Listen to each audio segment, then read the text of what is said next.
Hello everyone, I am Radha Pandey and once again we are going to learn a chapter of class 11 biology that is biomolecules. आज की class में हम लोग एक नए topic की तरफ मूव करने जा रहे हैं और हमारा आज का नया टॉपिक है बायो मैक्रोमोलिक्यूल्स। पिछली क्लास में हम लोगों ने माइक्रोमोलिक्यूल्स और मेटाबोलाइट्स को हमने कंप्लीट कर लिया था और आज हम लोग मैक्रोमोलिक्यूल्स के बारे में जानेंगे। मैंने आपसे कहा था कि एक एक बायो मैक्रोमोलिक्यूल्स को हम लोग बहुत डिटेल में स्टडी करेंगे, तो आज हमारा वो टॉपिक अब शुरू हो जाएगा। बायोमैक्रोमोलिक्यूल्स को शुरू करने से पहले आपको एवरेज कॉम्पोजिशन जानना चाहिए कि सेल के भीतर कोई भी मैक्रोमोलिक्यूल लगभग कितना होता है, एक सेल के भीतर कितना उसका परसेंटेज कॉम्पोजिशन होता है। कम से कम ये वाली चीज आपको सीखनी पड़ेगी और ये एनसीईआरटी के अंदर चार्ट के फॉर्म में दिया भी है। आइए मैं आपको यहाँ पे दिखाती हूँ। जैसे देखिए ये 6 आपको कॉम्पोनेंट्स है, ठीक है, जिसके बारे में यहाँ पर जिक्र कर रखा है। ये वाटर आपका मैक्रोमोलिक्यूल नहीं है, ये एक कंपोनेंट है, सेल का हिस्सा है, इसलिए उसका बात हो रहा है, ठीक है। आयंस भी मैक्रोमोलिक्यूल नहीं है, बाकी ये सारे मैक्रोमोलिक्यूल्स हैं। प्रोटीन है, कार्बोहाइड्रेट है, लिपिड है। मैक्रोमोलिक्यूल नहीं होता लिपिड, लिपिड होता तो माइक्रोमोलिक्यूल है, लेकिन ये पाया जाता है इनसॉल्युबल फ्रैक्शन के अंदर, इनसॉल्युबल पूल के अंदर, और उसके पीछे का वजह मैंने आपको पिछले वीडियो में सिखा दिया है। चलिए, एंड देन फिर न्यूक्लिक एसिड जिसको आप डीएनए आरएनए कहते हैं। चलिए बात करते हैं जरा परसेंटेज कॉम्पोजिशन का कितना होगा भाई। तो अगर मैं वाटर का बात करूं तो मैंने पिछली क्लास में कहा था कि करीबन 90% पानी होता है, ठीक है। तो 70 to 90% आपका जो होता है वो वाटर होता है, सही है, सेल के भीतर। प्रोटीन की अगर मैं बात करूं तो 10 से 15% सेल के भीतर प्रोटीन होता है। कार्बोहाइड्रेट की बात करूं तो 3% कार्बोहाइड्रेट होता है। लिपिड की बात करूं तो 2% लिपिड होता है। न्यूक्लिक एसिड की बात करूं तो 5 से 7% न्यूक्लिक एसिड होता है। और अगर आयंस की बात करूं तो 1% आपका आयन हो जाता है, सही है। तो कुल मिला जुला करके ये आपका जो परसेंटेज कॉम्पोजिशन है ये दिया हुआ है एक सेल के भीतर का, है ना। तो ये हो गया, इतनी बात को ध्यान पे रखना है।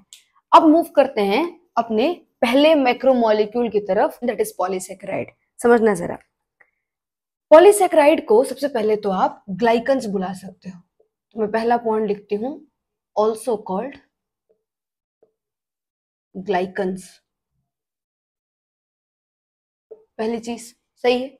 दूसरी चीज याद करो मैंने क्या बताया था, जो पॉलीसेकेराइड होता है वो अल्टीमेटली छोटे छोटे मोनोसेकेराइड से जुड़ करके और ये तैयार होता है, सही है। यहाँ पर ये जो एक एक यूनिट है, ये जो एक एक यूनिट है ये कुछ और नहीं ग्लूकोज होगा अगर, तो अल्टीमेटली है क्या, ये मोनोसेकेराइड है।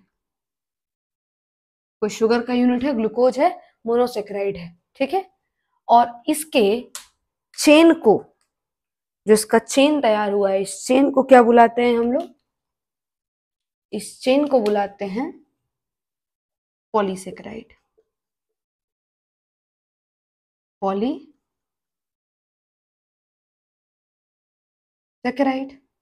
ठीक है। अब और एक और चीज मैंने आपको बताया था कि इसके एक एक ग्लूकोज के बीच में जो यहाँ पर लिंकेज है, इस लिंकेज को कहते हैं ग्लाइकोसाइडिक लिंकेज, या फिर ग्लाइकोसाइडिक बॉन्ड भी कह सकते हो, सही है। चल ठीक है, ये भी चीज हो गई। तो मैं कह सकती हूँ क्या कि ये पॉलीमर ऑफ मोनोसेकेराइड है। पॉलीसेकेराइड क्या होगा, पॉलीमर ऑफ मोनोसेकेराइड, मोनोसेकेराइड्स का पॉलीमर है, मोनोसेकेराइड्स का पॉलीमर है, सही है। तीसरा पॉइंट देखना, ये एक पॉलीसेकेराइड है जो कि एक मैक्रोमोलिक्यूल होता है, मतलब इसमें बहुत सारे छोटे छोटे मॉलिक्यूल्स लगे हैं तब जाके तैयार हुआ है। तो अल्टीमेटली इसका मॉलिक्यूलर वेट क्या होगा, हाई होगा या लो होगा, श्योरली हाई होगा। तो हम कह सकते हैं कि high molecular weight, molecular weight इसका क्या होगा, हाई होगा। और देखो ये आपको लीनियर फॉर्म में भी मिल सकता है, मतलब सीधा यूनिट, ये आपको ब्रांच फॉर्म में मिल सकता है, ठीक है, मतलब उसमें कुछ शाखाएं निकली होंगी, ब्रांचेस निकली होंगी। तो मैं कह सकती हूं कि लीनियर और ब्रांच्ड पॉलीमर। लीनियर मतलब कुछ ऐसा देखने में होगा, लीनियर होगा तो कुछ ऐसा देखने में होगा, है ना। और ब्रांच होगा तो कुछ ऐसा देखने में होगा, ठीक है, तो लीनियर भी हो सकता है और ब्रांच्ड पॉलीमर भी हो सकता है। ठीक है, चलिए उसके बाद अगर मैं बात करूं तो यहाँ पर इसका क्लासिफिकेशन करेंगे, तो आओ क्लासिफिकेशन करते हैं जरा। पॉलीसेक्राइड को दो पार्ट में डिवाइड कर रहे हैं हम यहाँ पर। ठीक है, पॉलीसेक्राइड्स को अपने दो पार्ट में डिवाइड कर ले रहे हैं। पहला polysaccharide storage polysaccharide, storage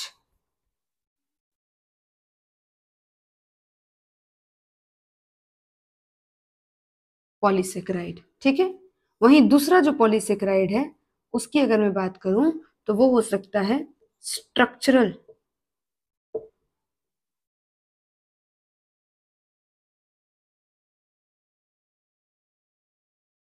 polysaccharide. ठीक है, क्या डिफरेंसेस है दोनों में, समझना जरा। जो स्टोरेज पॉलीसेक्राइड होगा वो बॉडी में एक्चुअली रिजर्व फूड मटेरियल के तौर पे रहेगा और जरूरत पड़ने पर एनर्जी के फॉर्म में उसको डिराइव कर लिया जाएगा, मतलब उससे एनर्जी विड्रॉ कर लिया जाएगा। ठीक है, बॉडी में स्टोर होता है और जरूरत पड़ने पर एनर्जी देने का काम करता है, जैसे ग्लाइकोजन हमारी बॉडी में रहता है। ठीक है, तो मैं लिख सकती हूँ यहाँ पर कि एक्ट एज अ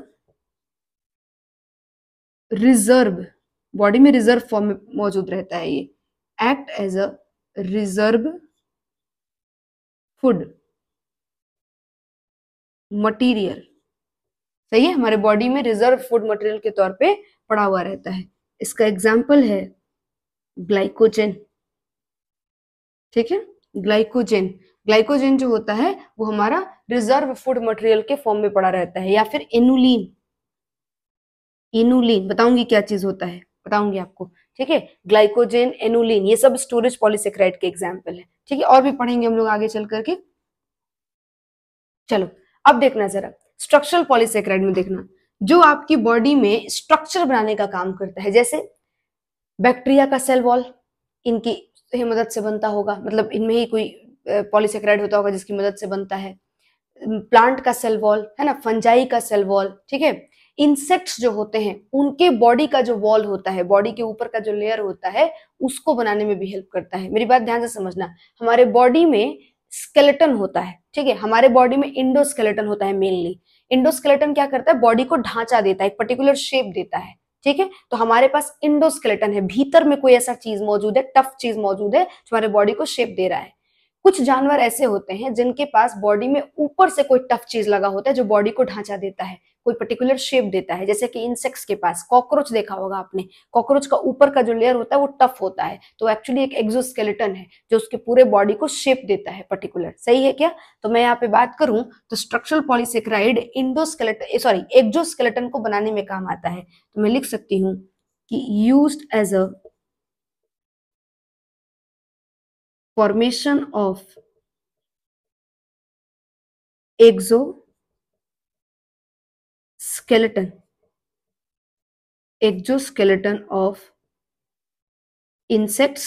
ठीक है, इंसेक्ट्स को ऑर्थोपोड की कैटेगरी भी कहते हैं, बताऊंगी आगे चल करके।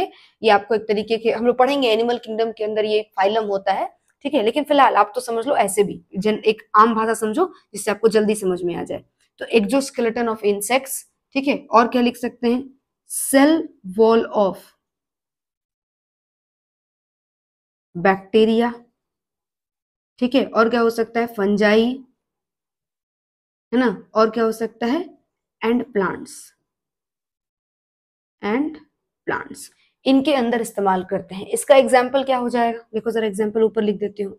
ठीक है, काइटिन, काइटिन फंजाई के सेल वॉल को बनाने में इस्तेमाल होता है। ठीक है, और क्या हो सकता है इसका एग्जाम्पल, काइटिन के अलावा, काइटिन के अलावा हो सकता है आपको सेलुलोज, सेलुलोज। ठीक है, ये भी आपका एग्जाम्पल हो जाएगा, ये प्लांट के सेल वॉल को बनाने में काम आता है, सेलुलोज, है ना। तो ये इसके एग्जाम्पल हो गए, और भी बहुत सारे एग्जाम्पल है, अपने थोड़ा बहुत पढ़ लिए, आगे चल के पढ़ेंगे सबके सब धीरे धीरे। सही है क्या? तो ये सारे आपके हो गए स्ट्रक्चरल पॉलीसेकेराइड। तो अल्टीमेटली आपको बात शायद समझ में आ गया होगा कि मतलब बॉडी में दो तरह का शुगर होता है, एक शुगर जो एनर्जी देने का काम करता है, दूसरा शुगर जो बॉडी में स्ट्रक्चर बनाने का काम करता है, बॉडी को शेप देने का काम करता है। ठीक है, और इससे आपको प्रोटेक्शन भी मिलता है, सिर्फ शेप ही नहीं बनता है बॉडी का, साथ में ये बहुत हद तक प्रोटेक्शन भी देता है आपको। ठीक है, तो ये अल्टीमेटली ये काम करता है। तो पॉलीसेकेराइड का क्लासिफिकेशन एक ये भी हो गया। एक और क्लासिफिकेशन है, देखो जरा, एक और क्लासिफिकेशन करते हैं यहाँ पर। अगर मैं बात करूं तो पॉलीसेकेराइड फर्दर हम इसको डिवाइड कर ले रहे हैं दो पार्ट में। एक है होमो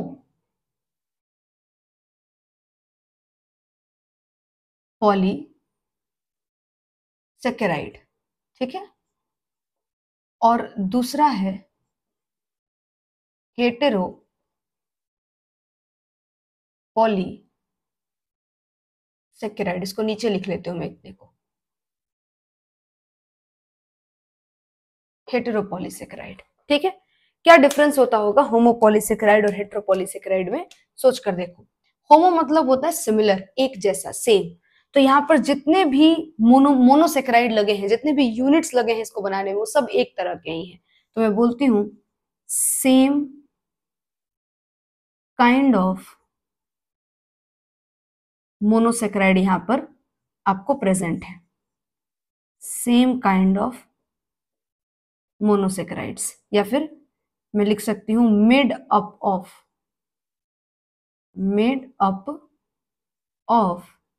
सेम काइंड ऑफ मोनोसेकेराइड। सही है क्या?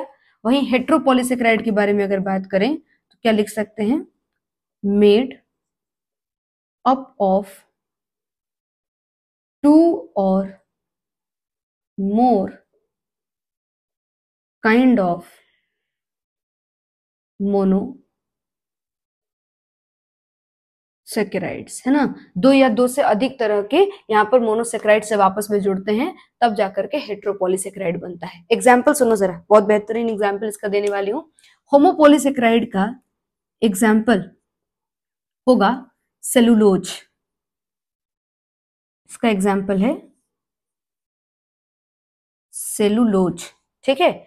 अभी मैंने आपसे कहा कि सेलुलोज जो होता है वो आपको प्लांट के सेल वॉल में मिलता है, और ये एक ही तरह के ग्लूकोज से जुड़ जुड़ के, ठीक है, सारे इसके अंदर जो मॉलिक्यूल होते हैं वो ग्लूकोज के होते हैं, ग्लूकोज से ही जुड़ जुड़ के पूरा बनता है। मतलब ये होमोपॉलीसेकेराइड है। और कहाँ मिलता है आपको? तो found in plant cell wall,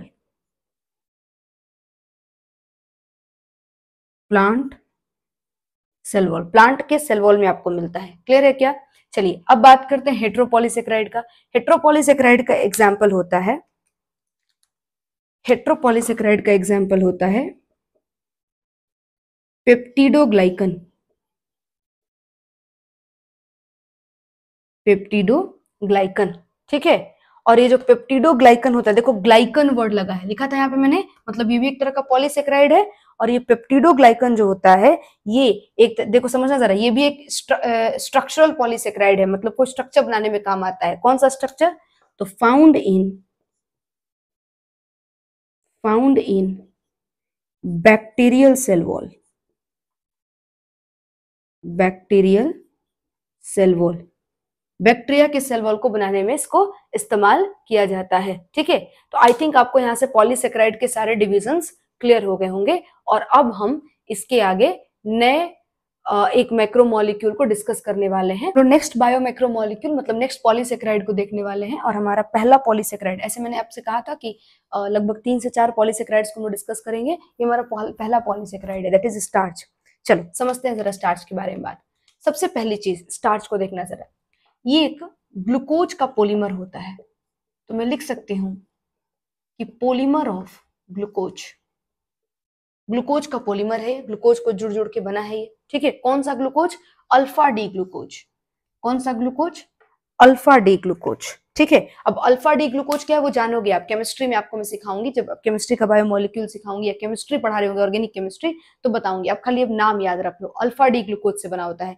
तरह तरह के ग्लूकोज होते हैं, alpha D glucose, beta D glucose, है ना। तो वो सब सीखेंगे हम लोग, केमिस्ट्री का पॉइंट ऑफ व्यू है, लेकिन नाम याद करना पड़ेगा बेटा। तो alpha D glucose,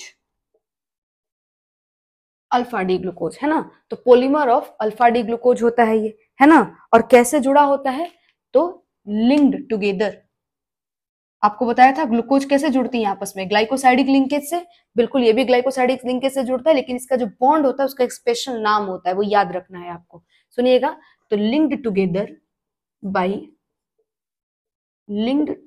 by alpha 1,4 glyco साइडिक लिंकेज।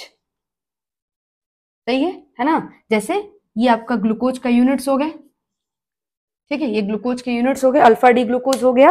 और ये जो आपका अल्फा डी ग्लूकोज है, ये जो आपका अल्फा डी ग्लूकोज है, वो जिस बॉन्ड से लगा हुआ है उस बॉन्ड का नाम क्या है? अल्फा 1,4 ग्लाइकोसाइडिक लिंकेज नाम है। अल्फा 1,4 ग्लाइकोसाइडिक लिंकेज नाम होता है, या ग्लाइकोसाइडिक लिंकेज की जगह बॉन्ड भी लिख सकते हो। ठीक है, ये 1,4 कहां से आता है? तो अल्फा तो आपको पता है ना, क्योंकि इस ग्लूकोज का नाम अल्फा है। अल्फा का वजह भी होता है, क्यों अल्फा वर्ड यूज करते हैं वो भी आगे चल के जानेंगे हम लोग। 1,4 क्या होता है? पोजीशन होता है, यहाँ का कार्बन पहला होता है, अगले का कार्बन चौथा होता है, दैट्स वाई 1,4 लिख देते हैं। ठीक है, तो अल्फा 1,4 ग्लाइकोसाइडिक लिंकेज से जुड़ता है अल्फा डी ग्लूकोज, तब जाके स्टार्च बनता है। सही है। चलिए, ये ग्लूकोज के जुड़ने से दो तरह के कंपोनेंट तैयार होते हैं। इन ग्लूकोज को आपस में जोड़ा जाता है तो अल्टीमेटली ये एक्चुअली ब्रांच्ड पॉलीमर होता है, मतलब इसमें ब्रांचेस होती हैं स्टार्च के अंदर। ठीक है, ये कुछ इस तरीके का ब्रांच्ड पॉलीमर है, ये कुछ इस तरीके का ऐसा ब्रांच पॉलीमर होता है। ठीक है, और इस ब्रांच पॉलीमर के अंदर दो तरह के कंपोनेंट्स जब आपस में जुड़ते हैं, ग्लूकोज से दो तरह के कंपोनेंट बनते हैं, तब जाके पूरा ब्रांच पॉलीमर तैयार होता है। वो दो कंपोनेंट्स कौन कौन से हैं? तो मैं लिख देती हूं, made up of two components. दो कंपोनेंट से, इन ग्लूकोज के जुड़ने से दो कंपोनेंट तैयार होता है। कौन कौन सा भाई? पहला अमाइलोज, ठीक है, और दूसरा अमाइलोपेक्टिन। सही है, अमाइलोज और अमाइलोपेक्टिन जब आपस में जुड़ते हैं ये दो कंपोनेंट्स, तब जाके आपका स्टार्च का पॉलीमर तैयार होता है। ठीक है, स्टार्च वाला जो पॉलीमर है वो तैयार हो जाता है। दूसरी बात हो गई। तीसरी चीज सुनिएगा जरा, ये जो आपका स्टार्च होता है, ठीक है, ये बहुत ही इजिली डाइजेस्टेड होता है, बहुत आसानी से डाइजेस्ट कर जाता है। तो मैं यहाँ पे लिख सकती हूँ कि इजिली,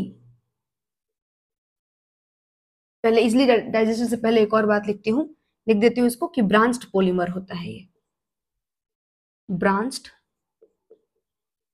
पॉलीमर है ये, एंड इजिली डाइजेस्टेड, बड़ी आसानी से डाइजेस्ट हो जाता है। ठीक है, कहाँ मिलता है हमारे बॉडी में ये? तो हमारे बॉडी में, हमारे ह्यूमन डाइट में सबसे ज्यादा अगर कुछ मिलता है तो स्टार्च ही मिलता है। यूजुअली अगर कुछ मिलता है कार्बोहाइड्रेट के फॉर्म में, मतलब आपके पॉलीसेक्राइड के फॉर्म में, तो अल्टीमेटली आपका स्टार्च ही होता है। तो मैं लिख सकती हूँ कि found usually in human diet, found usually in human diet. हमारे ह्यूमन डाइट में यूजुअली अगर कोई पॉलीसेक्राइड मिलता है तो स्टार्च ही मिलता है। ठीक है, बनता कैसे है, कहाँ पे रहता है ये भाई? ठीक है, हमारे तो खाने में मिलता ही है ना, बहुत आसानी से इसका डाइजेशन भी हो जाता है। ये बनता है फोटोसिंथेसिस के दौरान ग्रीन प्लांट्स के अंदर। तो मैं इस बात को भी यहाँ पर लिख देती हूँ कि फॉर्म्ड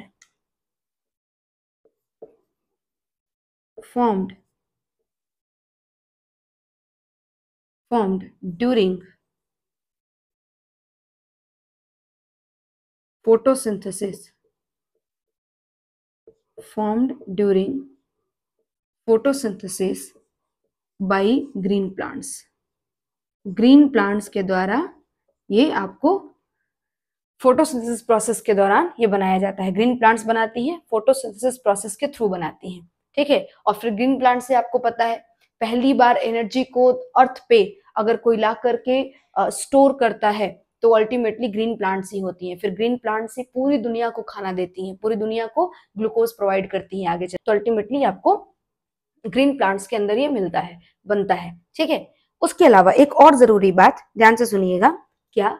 अगर आप स्टार्च को तोड़िएगा, है ना, मैंने पीछे बताया था तोड़ने को हाइड्रोलिसिस कहा जाता है। ठीक है, लेकिन अब सुनिए, अगर इसको कंप्लीटली तोड़ दिया जाए, पूरी तरह से तोड़ दिया जाए, कंप्लीट हाइड्रोलिसिस कर दिया जाए, हर एक मॉलिक्यूल को दूसरे मॉलिक्यूल से अलग करने की कोशिश की जा रही है, तो इसको बोल रहे हैं कंप्लीट हाइड्रोलिसिस। अगर कंप्लीट हाइड्रोलिसिस करेंगे, सही है, तो उस केस में complete hydrolysis on starch gives, क्या देता है ये? कंप्लीट हाइड्रोलिसिस करने पर क्या दे देगा? तो ये आपको दो चीजें देता है। एक तो आपको देता है ग्लूकोज, सही है। ग्लूकोज टूटेगा तो ग्लूकोज एक तो मिलेगा, सिंगल सिंगल यूनिट मिल जाएगा। और एक दूसरी चीज भी मिलती है जिसका नाम होता है माल्टोज। क्या होता है नाम? माल्टोज। अब समझो जरा माल्टोज क्या है, पहले इसका जिक्र नहीं हुआ है मैम। बिल्कुल, माल्टोज समझना जरा क्या चीज है। माल्टोज एक बेटा डाइसेकेराइड है। क्या चीज है माल्टोज? डाइसेकेराइड है ये, डाइसेकेराइड। पीछे वाली क्लास में बताया था क्या होता है डाइसेकेराइड। जब दो ग्लूकोज के यूनिट, दो शुगर यूनिट आपस में जुड़ जाती हैं तो उसको डाइसेकेराइड कहा जाता है। तो ये डाइसेकेराइड होता है। और अगर इस माल्टोज को भी तोड़ोगे, मैंने आपको दो डाइसेकेराइड का नाम बताया था, लैक्टोज और सुक्रोज, ठीक है। ये तीसरा है आपका डाइसेकेराइड माल्टोज। और अगर इसको तोड़ोगे तो इसके भीतर दो ग्लूकोज की यूनिट मिलेंगी। जैसे लैक्टोज को तोड़ते हो तो ग्लूकोज और गैलेक्टोज मिलता है, इसको तोड़ोगे तो दो ग्लूकोज का ही यूनिट मिल जाएगा, सही है। तो अल्टीमेटली मैं इसको लिख देती हूँ कि अगर इसका हाइड्रोलिसिस करा दिया जाए तो 2 यूनिट्स ऑफ ग्लूकोज मिल जाएंगी, सही है क्या।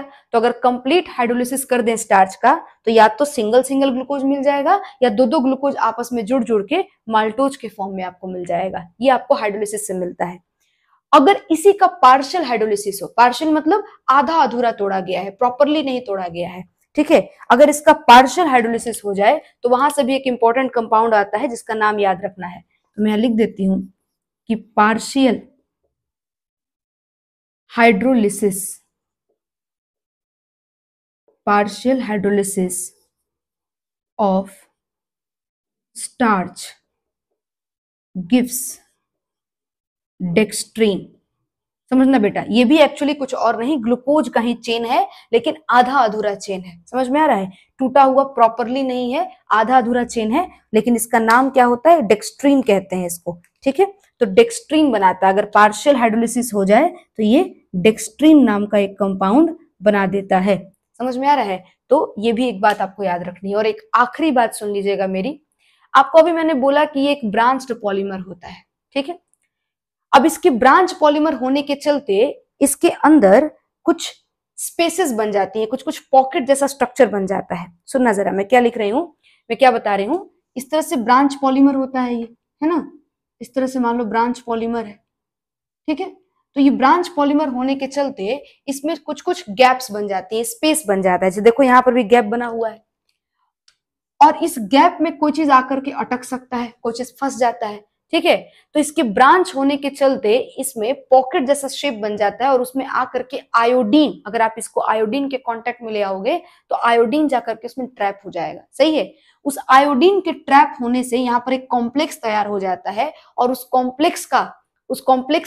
वो कॉम्प्लेक्स जो होता है, अगर वो लाइट को एब्जॉर्ब करता है तो बेसिकली एक कलर शो करता है, टेस्ट देता है, ठीक है। मतलब आयोडीन के कांटेक्ट में अगर लाया जाए स्टार्च को, ठीक है, तो स्टार्च आपका कंपाउंड जैसे ही वहां पहुंचेगा, आयोडीन के कांटेक्ट में आएगा, वो कलर देना शुरू कर देगा। कौन सा colour? Blue colour test show करता है ये। कौन सा कलर देता है ये? ब्लू कलर टेस्ट शो करता है। ये पूरा कंपाउंड आपको ब्लू कलर अपीयर होगा। तो मैं इस बात को यहाँ पर अगर लिखना चाहूं तो मैं लिख देती हूँ, देखना जरा, मैं इस बात को यहाँ पर लिख देती हूँ। क्या लिखना चाहिए हम लोग को? ये ब्लू कलर टेस्ट दे रहा है। एक्चुअली ये क्या चीज है? ये क्या चीज है?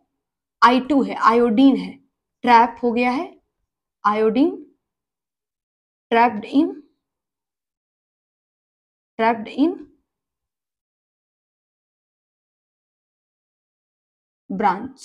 ब्रांचेस ऑफ स्टार्च, ठीक है। स्टार्च के ब्रांचेस में आयोडीन ट्रैप हो गया है, ठीक है। अब इस बात को मैं यहां पर एक पॉइंट के फॉर्म में लिख देती हूं। तो क्या लिख सकते हैं कि since starch is a branched polymer, hence I2 molecule trapped in its structure and gives